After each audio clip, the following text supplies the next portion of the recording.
નમસ્કાર વિદ્યાર્થી મિત્રો, આપણે આગળના વિડીયોની અંદર ટોરોઇડ વિશે સમીકરણ મેળવ્યું હતું. એના અંદરના ભાગમાં કેટલું ચુંબકીય ક્ષેત્ર હોય, પછી બે સમાંતર તાર હોય વિદ્યુત પ્રવાહ આધારિત, તો એ બે વચ્ચે કેટલું બળ લાગે એનું પણ સમીકરણ તાર્યું. હવે આજે એક બીજું સમીકરણ તારવીએ. કોઈ વિદ્યુત પ્રવાહ આધારિત ગૂંચળું હોય એને આપણે ચુંબકીય ક્ષેત્રની અંદર મૂકીએ તો એના ઉપર કેટલું ટોર્ક લાગે એનું સમીકરણ આજે આપણે તારવું છે. તો વિદ્યુત પ્રવાહ આધારિત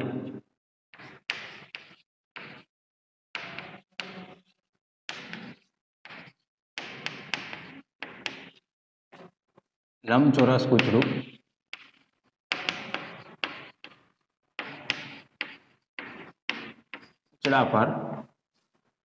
ગૂંચળાને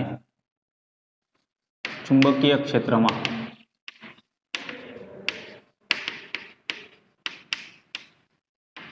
મૂકતા તેના પર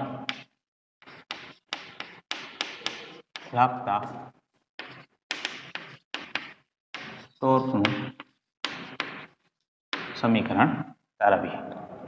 તો આપણે પહેલા તો ચુંબકીય ક્ષેત્ર વિચારીએ. ધારો કે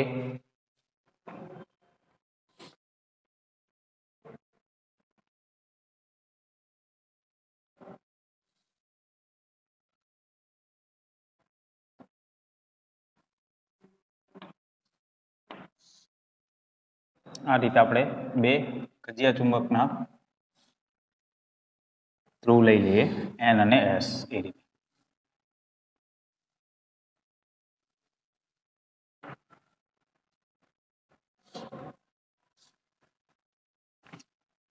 આ બાજુનો ભાગ ધારો કે એન છે, આ બાજુનો એસ. એટલે કે ચુંબકીય ક્ષેત્ર જે છે એ આ રીતે રહેશે,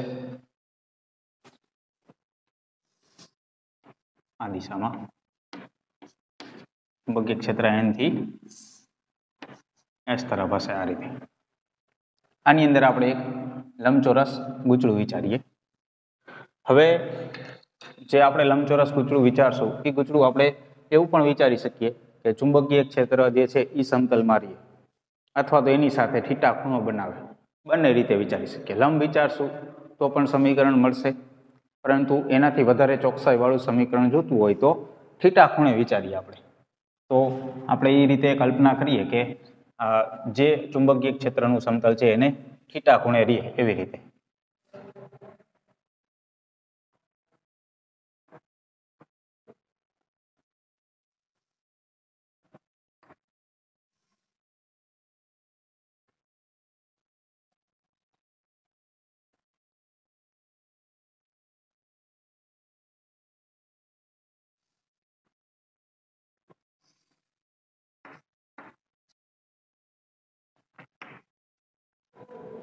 બરાબર, ગૂંચળાને નામ આપી દઈએ એ, બી, સી અને ડી. એની બાજુઓના નામ આ રીતે આપી દઈએ. બરાબર. બીજું, ગૂંચળાની અંદર વિદ્યુત પ્રવાહ આપણે પસાર કરવાનો છે, એટલા માટે અહીંયા એનું જોડાણ કોઈ બ્રશ સાથે કરી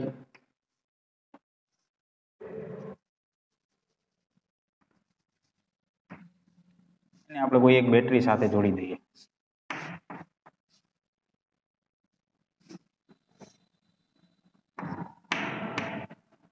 જેથી કરીને અહીંયાથી પ્રવાહ આ રીતે વહેશે, આવી રીતે પ્લસ થી માઇનસ તરફ.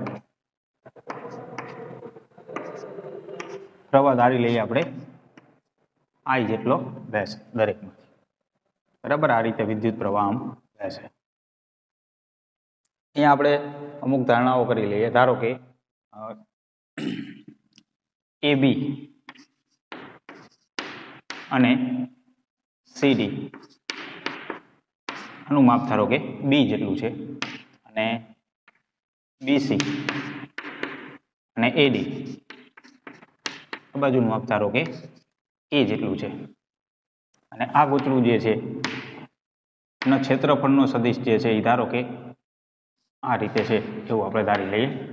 એ સદિશ ચુંબકીય ક્ષેત્ર આ રીતે સીધું છે બી સદિશ, અને આ બે વચ્ચેનો ખૂણો થીટા જેટલો છે, બરાબર? આ રીતે થશે. અહીંયા આપણે આકૃતિ ત્રિપરિમાણમાં દર્શાવવાનો પ્રયત્ન કર્યો છે, બરાબર? તો હવે અહીંયા આ જે ગૂંચળાની બાજુઓ છે એ બી સી ડી, આ ચારે ચાર બાજુઓ ઉપર બળ જે લાગશે, કેમ કે વિદ્યુત પ્રવાહ વહે છે, તો કોઈ તાર, વિદ્યુત પ્રવાહ ધારિત તાર હોય એને આપણે ચુંબકીય ક્ષેત્રમાં રાખીએ, એના ઉપર કેટલું બળ લાગે એનું સમીકરણ આપણે મેળવ્યું હતું. તો લખી દઈએ આપણે એક વખત. વિદ્યુત પ્રવાહ ધારિત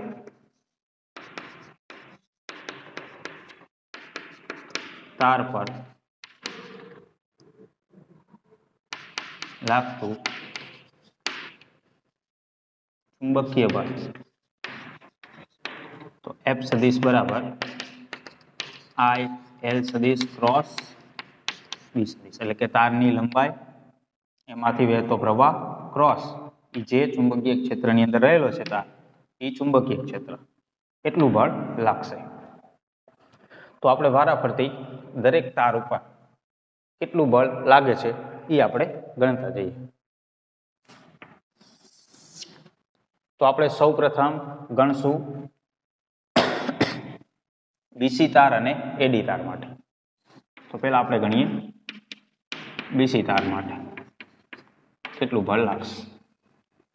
તો બીસી તાર માટે આ રીતે આપણે લખવું હોય તો શું લખાશે? એફ બીસી સદિશ બરાબર આઈ એલ, એલ એટલે લંબાઈ, તો લંબાઈ આપણે બીસી તારની ધારી છે એ જેટલી, તો આપણે આ રીતે લખશું આઈ એ સદિશ ક્રોસ ચુંબકીય ક્ષેત્ર કેટલું છે? બી સદિશ જેટલું છે. હવે અહીંયા ક્રોસ ગુણાકાર આપણે કાઢીએ એટલે કે ખૂણો આવશે એ બી સાઈન થીટા, બરાબર? એફ બીસી ખાલી મૂલ્ય લખીએ, ક્રોસ ગુણાકાર કાઢીએ તો આ રીતે આવશે. તો દિશા કઈ હશે એ આપણે વિચારી લઈએ. તો અહીંયા પ્રવાહ આ રીતે વહે છે, ચુંબકીય ક્ષેત્ર આ રીતે સીધું છે, તો બે વચ્ચે થીટા ખૂણો બને છે.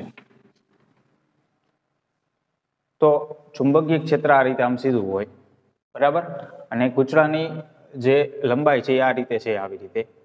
તો આપણે જમણા હાથના અંગૂઠાના નિયમ પ્રમાણે ચુંબકીય ક્ષેત્ર અને લંબાઈ એટલે કે એ અને બી, તો એ થી બી તરફ આપણે આંગળા વાળીએ એટલે આ રીતે મળશે આપણને, બરાબર? એટલે કે જે બળ લાગશે ગૂંચળા ઉપર એના મધ્ય બિંદુ ઉપર લાગશે અને આ રીતે બહારની સાઈડ આ રીતે લાગશે બળ, એફ બીસી, બરાબર? એટલે કે અહીંયા આપણે કહી શકીએ કે બીસી તાર માટે આ જે બળ મળે છે એ જ રીતે આપણે એડી તારનું બળ ગણી લઈએ.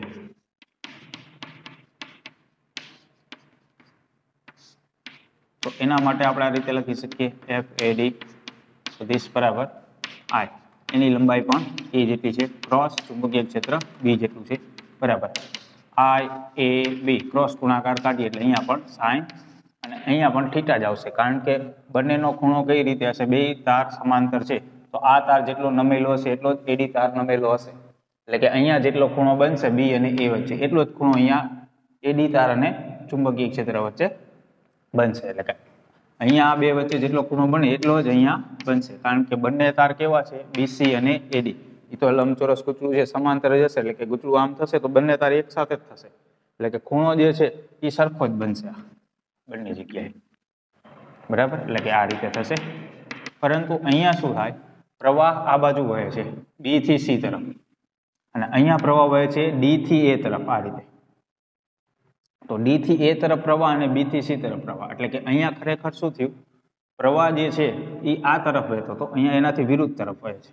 એટલે અહીંયા આપણે આ બળ ગણશું જમણા હાથના અંગૂઠાના નિયમ પ્રમાણે, અને અહીંયા આપણે આ બળ ગણ્યું, તો એની દિશા આપણને આ રીતે મળી. તો આ બળની દિશા કેવી રીતે થશે? ચુંબકીય ક્ષેત્ર આ રીતે છે, લંબાઈ આ રીતે થઈ, તો લંબાઈથી ચુંબકીય ક્ષેત્ર તરફ આપણે આંગળા વાળીએ એટલે અંગૂઠો બહારની તરફ આવશે, એટલે કે જે અહીંયા બળ લાગશે એ એક્ઝેક્ટ આની વિરુદ્ધ દિશામાં આ રીતે લાગશે, અહીંયા આ રીતે લાગશે, એફ એ ડી, બરાબર? એટલે કે એક જ રેખસ્થ થશે આ રીતે, મધ્ય બિંદુ ઉપર, અને બીસી બળ જે તરફ લાગતું હતું એનાથી એડી બળ વિરુદ્ધ દિશામાં લાગશે, અને મૂલ્ય તો બંનેના સરખા જ છે, એટલે કે અહીંયા આપણે આવું લખી શકીએ, બીસી તાર પર લાગતું બળ અને એડી તાર પર લાગતું બળ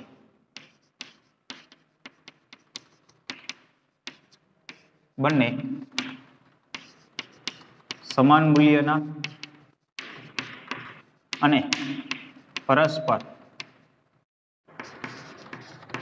વિરુદ્ધ દિશામાં અને એક રેખસ્થ છે.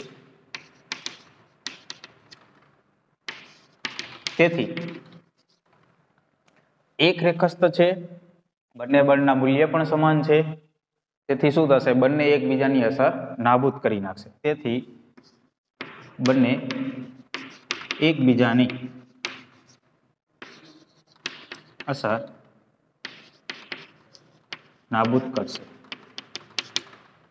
બરાબર, બંને બળ સમાન મૂલ્યના છે અને બંને વિરુદ્ધ દિશામાં છે અને એક રેખસ્થ છે, એટલે કે જેટલું બળ એક તરફ લાગે છે એની વિરુદ્ધ દિશામાં બીજું બળ એટલું ને એટલું લાગે છે, એટલે બંને એકબીજાની અસર શું કરી નાખશે?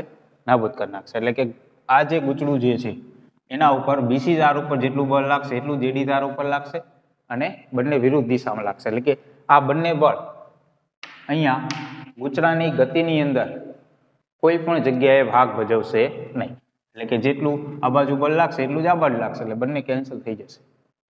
બરાબર, તો હવે બે તાર કયા વધ્યા? AB અને CD. બરાબર, તો એ બે તાર માટે હવે જોઈએ આપણે. તો પહેલા આપણે ગણીએ AB તાર માટે. તો AB તાર માટે લાગતું બળ બરાબર I. એની લંબાઈ જે છે એ આપણે ધારી છે B જેટલી. તો પ્રવાહ તો I જેટલો જ હોય છે, એમાંથી I B સદિશ ક્રોસ ચુંબકીય ક્ષેત્ર કેપિટલ B સદિશ આ રીતે થશે. અહીંયા I B B sin. હવે બે વચ્ચેનો ખૂણો કેટલો એ જોવો. તો આ રીતે ધાર નમેલી છે, આવી રીતે છે ક્રોસમાં. ચુંબકીય ક્ષેત્ર તો આ રીતે સીધું જ છે. હવે AB તાર માટે વિચારશો કે CD તાર માટે વિચારશો? બરાબર, લંબચોરસ ગૂંચળું જે છે એ આવી રીતે હતું. લંબચોરસ ગૂંચળું છે એ આવી રીતે આમ હતું. તો આ તારમાંથી જેટલો પ્રવાહ વહેતો હતો અને આ તાર માટે આપણે ગણ્યું, આ આપણે આ રીતે નામ આપી દઈએ ABCD. બરાબર, ABCD આ રીતે નામ આપી દઈએ. તો આ બે ધાર માટે તો આપણે જોયું, એક બળ અહીંયા આ રીતે લાગતું હતું, બીજું બળ આ રીતે, એટલે એકબીજાની અસર કેન્સલ કરી નાખતું હતું. બરાબર, હવે આ બંને તાર માટે આપણે વિચારીએ તો AB તારમાંથી આ રીતે પ્રવાહ વહેશે અને આ તારમાંથી આ રીતે પ્રવાહ વહેશે. તો આ બંને તાર જે છે એની લંબાઈ તમે જુઓ, ચુંબકીય ક્ષેત્ર તો કેવી રીતે છે? આ રીતે આમ સીધું જ છે. તો બંને માટે ચુંબકીય ક્ષેત્ર કેવું થાય? લંબ થશે. બરાબર, બંને તાર માટે ચુંબકીય ક્ષેત્ર કેવી રીતે થશે? આ રીતે લંબ જ રહેશે. એટલે કે અહીંયા ખૂણો જે બનશે એ 90 ડિગ્રીનો બનશે. એટલે કે અહીંયા આવશે IBB sin 90, એટલે કેટલું થઈ જશે? FAB. આ રીતે મળશે. એ જ રીતે આના માટે પણ થશે. તો CD તાર માટે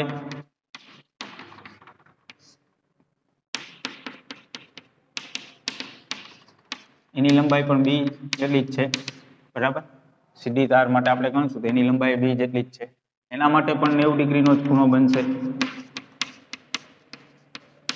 એનું માપ કેટલું થશે? IBP FCD. બરાબર, આ રીતે થશે. એનું કારણ શું થયું? બંને ધાર આ રીતે ક્રોસમાં છે અને ચુંબકીય ક્ષેત્ર આ રીતે સીધું છે. બંને માટે ચુંબકીય ક્ષેત્ર કેવું થાય? તારને લંબ રૂપે થશે. એટલે કે બંનેમાં sin થીટા જે છે એ નીકળી જશે. sin 90 એટલે કેટલું થઈ જશે? 1 થઈ જશે. તો જો અહીંયા પણ આ બંને બળ જે છે એના મૂલ્ય જો સરખા જ છે, પણ બંનેની દિશા આપણે વિચારીએ તો કઈ રીતે થશે? તો કે આ રીતે આપણે ક્રોસમાં ગૂંચળું વિચાર્યું છે, ચુંબકીય ક્ષેત્ર આ રીતે આપણે સીધું લીધું છે. તો પેલા આપણે AB ધાર માટે વિચારીએ તો AB માં પ્રવાહ આ રીતે વહે છે. પ્રવાહ આ રીતે વહે છે એટલે લંબાઈની દિશા કઈ થઈ? પ્રવાહની દિશામાં થઈ. બરાબર, લંબાઈની દિશા પ્રવાહની દિશા. ચુંબકીય ક્ષેત્ર આ રીતે છે, તો આપણે લંબાઈથી ચુંબકીય ક્ષેત્ર તરફ આંગળા વાળવાના થાય. બરાબર, B થી બી તરફ આંગળા વાળવાના થાય. તો આપણે આ બાજુથી આ બાજુની તરફ આંગળા વાળવાના થાય. ચુંબકીય ક્ષેત્ર આ રીતે સીધું છે, એ રીતે આંગળા વાળશું એટલે ક્યાં આવશે? અંગૂઠો નીચે આવશે. એટલે કે અહીંયા ધાર ઉપર આ જગ્યાએ, બરાબર, આ જગ્યાએ આ રીતે નીચેની તરફ બળ લાગશે, એફ એ બી. એટલે કે આપણે અહીંયા આ રીતે વિચારીએ તો આ રીતે સીધું આમ નીચેની તરફ બળ લાગશે એવી રીતે. એ જ રીતે આ ધાર માટે વિચારીએ તો પ્રવાહ આ રીતે વહે છે, આવી રીતે, કેમ કે ગુજરામાં આ રીતે પ્રવાહ વહેતો હતો. તો આ ધારમાં જો આ રીતે અંદરની તરફ પ્રવાહ વહેતો હોય તો આ ધારમાં આ રીતે બહારની તરફ પ્રવાહ આવશે, કેમ કે આમ બેસે એટલે. તો બહારની તરફ આ રીતે પ્રવાહ વહે છે, લંબાઈ આ તરફ થઈ, ચુંબકીય ક્ષેત્ર આ રીતે સીધું છે, તો લંબાઈથી ચુંબકીય ક્ષેત્ર તરફ આપણે આંગળા વાળીએ એટલે અંગૂઠો ક્યાં આવશે? ઉપર. એટલે કે આ રીતે બળ લાગશે અહીંયા. એટલે કે આ ધાર ઉપર જે બળ લાગશે એ આ રીતે ઉપરની તરફ લાગશે, એફ સી ડી, બરાબર, એ ઉપરની તરફ. એટલે કે અહીંયા ખરેખર આવી રીતે થયું. એક આ ભાગ જે છે એના ઉપર ઉપરની તરફ બળ લાગ્યું, આ જે ધાર છે એના ઉપર આ રીતે નીચેની તરફ બળ લાગ્યું. એટલે કે ખરેખર આ રીતે આમ બળ લાગ્યું. અને આ ધાર ઉપર કઈ રીતે બળ લાગતું હતું? બહારની તરફ. અને આ ધાર ઉપર આમાં. તો એ તો એકબીજાને અસર કેન્સલ કરી નાખી. પણ અહીંયા કેવું થયું? આ રીતે આમ ક્રોસમાં થયું. તો આપણે અહીંયા દ્વિપરિમાણમાં આકૃતિ દોરવી હોય તો આપણે આવી રીતે દોરી શકીએ.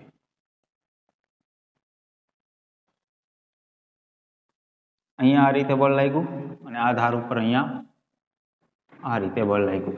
આવી રીતે આ મધ્ય બિંદુ થયું. ચુંબકીય ક્ષેત્ર જે છે એની સાથે આપણે વિચારીએ, બરાબર, આ રીતે થયું.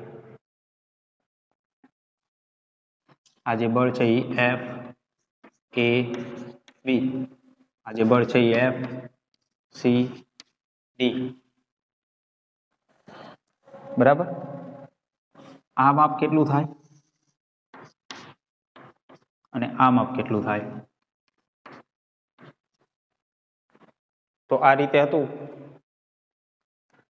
આપણે આ ભાગ જે છે આ લાઈન દોરી, આ રીતે એક બળ લાગ્યું, એક બળ આ રીતે નીચે લાગ્યું. તો આ લાઈનની લંબાઈ કેટલી હતી? તો કે ઈ એડી નું માપ થયું અથવા તો બીસી નું માપ થયું. તો એ માપ કેટલું થાય ટોટલ? તો કે એ લંબાઈ એ જેટલી આપણે ધારેલી છે. તો આ કેટલું થશે? અડધું અડધું થશે, a/2 a/2 આવી રીતે. કેમ કે આ વચ્ચેનું જે છે એ મધ્ય બિંદુ છે આનું, બરાબર, આ રીતે થાય છે. આનું મધ્ય બિંદુ થશે આ ભાગનું આવી રીતે. તો અહીંયા આ બંને બળ જે છે એ વિરુદ્ધ દિશામાં લાગ્યા. બંનેના મૂલ્ય પણ સરખા છે, પણ એક રેખસ્થ નથી. આ બંને બળ હતા એ કેવા હતા? એક રેખસ્થ. એટલે એક જે તરફ લાગતું તેની વિરુદ્ધ દિશામાં જ બીજું એ જ લાઈન ઉપર લાગતું હતું. એટલે એ અસર એકબીજાની નાબૂદ કરતા હતા. અહીંયા એવું નહીં થાય, બરાબર. એટલે બંને બળ સમાન મૂલ્યના છે, વિરુદ્ધ દિશામાં પણ છે. બંને બળ સમાન મૂલ્યના છે અને વિરુદ્ધ દિશામાં છે,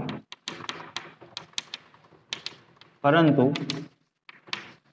એક રેખસ્થ નથી.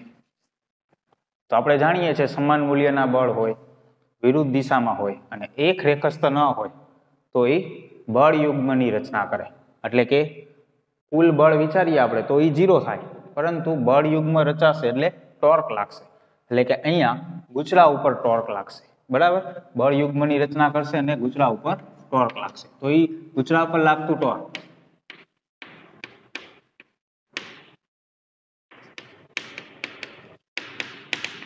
આપણે ગણવું હોય તો બે બળ લાગે છે એટલે બંને બળના ટોર્ક અલગ અલગ હશે. બંનેનો આપણે સરવાળો કરીએ તો ગૂંચળા પર લાગતું કુલ ટોર્ક મળી જાય. તો એ બી જે બળ છે એનું ટોર્ક આપણે ગણવું હોય તો કઈ રીતે આપણે ગણી શકીએ? તો કે એની કાર્યરેખા છે એ આ રીતે આપણે આમ લંબાવી દઈએ અને આનું ટોર્ક ગણવું હોય તેની કાર્યરેખા આપણે આ રીતે લંબાવીએ. ટોર્ક આપણે કોને કહીએ? બળ ગુણ્યા લંબ અંતર. તો લંબ અંતર એટલે આ થશે, મધ્ય બિંદુની સાપેક્ષે આપણે ગણશું લંબ અંતર તો આ થશે રીવા. તો એ કેટલું થાય? આ માપ કેટલું છે? એ બી. તો આ માપ કેટલું થાય એ આપણે વિચારવાનું થશે. તો અહીંયા ખૂણો કઈ રીતે આપણે લીધો છે, જે ક્ષેત્રફળનો સદિશ છે અને ચુંબકીય ક્ષેત્ર વચ્ચેનો ખૂણો θ લીધો છે. ચુંબકીય ક્ષેત્ર કઈ રીતે હશે? અહીંયા ચુંબકીય ક્ષેત્ર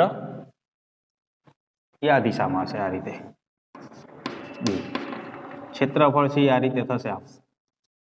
અહીંયા ખૂણો θ બનાવશે, બરાબર. એ ત્રિપરિમાણમાં આ રીતે આપણે વિચારવાનું થાય, કેમ કે ક્ષેત્રફળનો સદિશ છે એ પૃષ્ઠને લંબરૂપે છે. તો આ રીતે θ ખૂણો છે. તો આકૃતિની જે ભૂમિતિ છે એના આધારે આપણે વિચારીએ આ ત્રિપરિમાણમાં ખૂણો બને છે, બરાબર. એટલે એના આધારે આપણે વિચારશું. તો આ જે ખૂણો છે આ બાજુનો, આ ખૂણો θ થશે. અને એ જો ખૂણો θ થાય તો આ સામેની બાજુ છે એ કેટલી થશે? તો કે આ કર્ણ થશે a/2. a/2 કર્ણ થાય તો આ માપ કેટલું થાય? a/2 sin θ આટલું થશે. સામેની બાજુ છે એટલા માટે, પાછળની બાજુ હોત તો cos θ થાય. તો એ જ રીતે અહીંયા પણ બનશે. આ બાજુ પણ અહીંયા આપણે વિચારશું તો આ જે લંબ અંતર થશે એ માપે કેટલું થશે? અહીંયા આ ખૂણો θ થયો છે તો અહીંયા આ ખૂણો θ થશે. અને આ માપ જે છે એ a/2 sin θ થશે. તો બંને ટોર્ક આપણે લખવા હોય બળ ગુણ્યા લંબ અંતર, તો પેલું ટોર્ક આપણે AB તાર માટે લખવું હોય અને બીજું ટોર્ક જો આપણે CD તાર માટે લખવું હોય તો AB તાર માટે આપણે ટોર્ક શું લખશું? તો કે એનું બળ કેટલું? તો કે F AB ગુણ્યા લંબ અંતર તો કે a/2 sin θ પ્લસ આ જ રીતે CD તાર માટે લખવું હોય તો શું લખશું? એનું બળ F CD અને એનું લંબ અંતર a/2 sin θ. આ રીતે થશે. હવે બળ બંને જે છે એ તો સરખા જ છે, બંનેની કિંમત આપણે મૂકીએ એટલે શું લખાશે? અહીંયા ટોર્ક બરાબર તો કે પેલું બળ છે એનું કિંમત છે IBB a/2 sin θ પ્લસ આના માટે પણ એટલી જ કિંમત છે IBB a/2 sin θ. તો જો બંને કિંમત સરખી જ થઈ ગઈ, બંનેનો સરવાળો કરીએ એટલે ડબલ થઈ જશે. એટલે કે આ બે જે છે એ કેન્સલ થઈ જશે. એટલે વધશે કેટલું? I small b capital B a sin θ આટલું વધશે. હવે અહીંયા સ્મોલ b અને સ્મોલ a આ બંનેનો ગુણાકાર આપણે વિચારીએ એટલે શું થાય? તો કે સ્મોલ b જે છે એ માપ આવી રહ્યું છે અને સ્મોલ a છે એ માપ આ છે, બરાબર. AB માપનું AB લંબાઈ જે છે એ b છે સ્મોલ b અને BC જે લંબાઈ છે એ સ્મોલ a છે. એ બંનેનો ગુણાકાર એટલે શું થયું? એ લંબચોરસ ગૂંચળાનું ક્ષેત્રફળ થયું. એને આપણે કેપિટલ A વડે દર્શાવી દઈએ. લંબચોરસ ગૂંચળાનું ક્ષેત્રફળ કેપિટલ A B sin θ આવું લખાશે.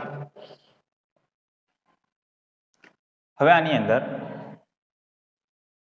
ક્ષેત્રફળનો જે સદિશ છે એ અને ચુંબકીય ક્ષેત્રનો જે સદિશ છે એ બે વચ્ચેનો ખૂણો જે છે એ θ છે, બરાબર. તો I એટલે તો સદિશ રાશિ થઈ, ક્ષેત્રફળ અને ચુંબકીય ક્ષેત્ર. આ બે વચ્ચેનો ખૂણો θ જેટલો છે. તો આપણે શું લખી શકીએ? અહીંયા જો સદિશ સ્વરૂપે લખવું હોય ટોર્કને આપણે આવું લખી શકીએ I A સદિશ ક્રોસ B સદિશ. કેમ કે ક્રોસ ગુણાકાર આવશે, sin θ છે એટલે cos θ હોત તો ડોટ ગુણાકાર આવે, બરાબર. sin θ છે એટલે અહીંયા ક્રોસ ગુણાકાર આવશે. અને ક્રોસ ગુણાકાર કોની વચ્ચે આવશે? તો કે ક્ષેત્રફળ અને ચુંબકીય ક્ષેત્ર વચ્ચે આવશે. શા માટે? કારણ કે અહીંયા ખૂણો θ છે એ કોના વચ્ચે છે? A અને B વચ્ચે. તો અને બીજા નંબરમાં આ બે જ રાશિ એવી છે સદિશ છે. I એટલે તો શું છે? વિદ્યુત પ્રવાહ, એ અદિશ રાશિ કહેવાય. તો એટલા માટે A અને B વચ્ચે ક્રોસ ગુણાકાર આવશે. તો આ ટોર્કનું સમીકરણ આપણને મળી ગયું. હજી આની અંદર આપણે આ જે કિંમત આવે છે I અને A, વિદ્યુત પ્રવાહ અને ક્ષેત્રફળ સદિશ, આને આપણે M સદિશ કહીશું, જેને નામ આપણે આપીશું M એટલે ચુંબકીય ડાયપોલ મોમેન્ટ.